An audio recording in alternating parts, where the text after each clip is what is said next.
Hey there folks, so I want to tell you a wee story. It's Sunday, sun shining, it's a beautiful day, I can hear the birds singing, and I've been out walking and I've already uploaded a video from one of my experiences earlier on, but I want to tell you about something else that happened to me today.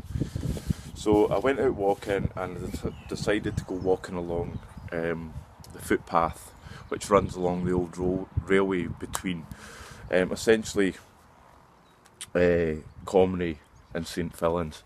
And what's really great about this path for me, I've now discovered, is that you walk almost in a straight line towards Dundurn and you approach Kindrochet, which is a chambered cairn, before Dundurn. And I was walking along there today and I stopped and enjoyed the land and I listened to the birds and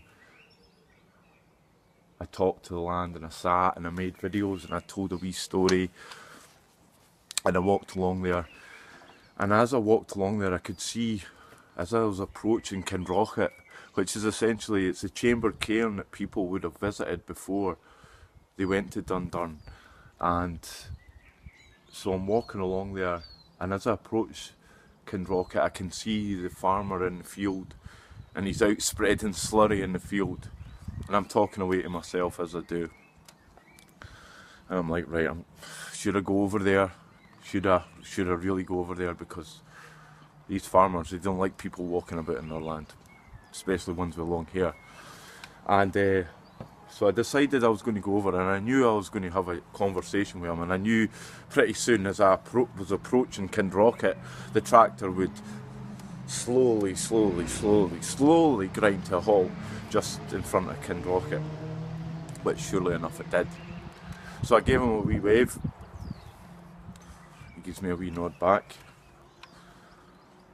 I gave him a wee wave, and I walk over and I introduce myself and I say hello, and there's a wall and a fence between me and him, and I say, well, how you doing? I've come down to have a wee look at Kindrochet. Is it alright if I just get over here and, you know, just have a look? Why do you want to have a look at it? He says. It's not a burial chamber.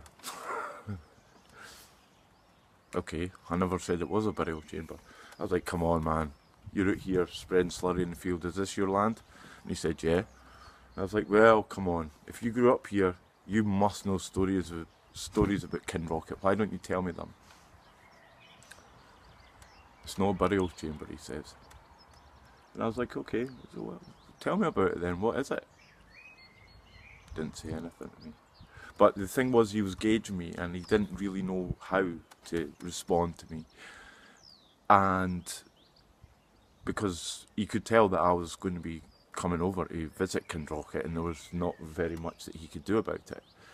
And it wasn't that there was any direct confrontation, it's just that he knew that he didn't really have any right to the land and he was grasping at straws. It's not a burial chamber. So I asked if I could come on and I walked round. He directed me up the field a bit and I walked through the gate and I walked down, and as I came round there's like two parts to it now, and it's just basically sunk in. You know, this should be registered as some sort of site of real importance to who we are as people in Scotland. And as I walked round I saw this little mini digger, and beside the mini digger is his pile of slurry where he's collecting his slurry to load up his slurry spreader and spread all over the fields. But beside that is a massive hole, and he is literally just digging into the side of Kindrochet and he's essentially destroying it. And nobody's stopping him.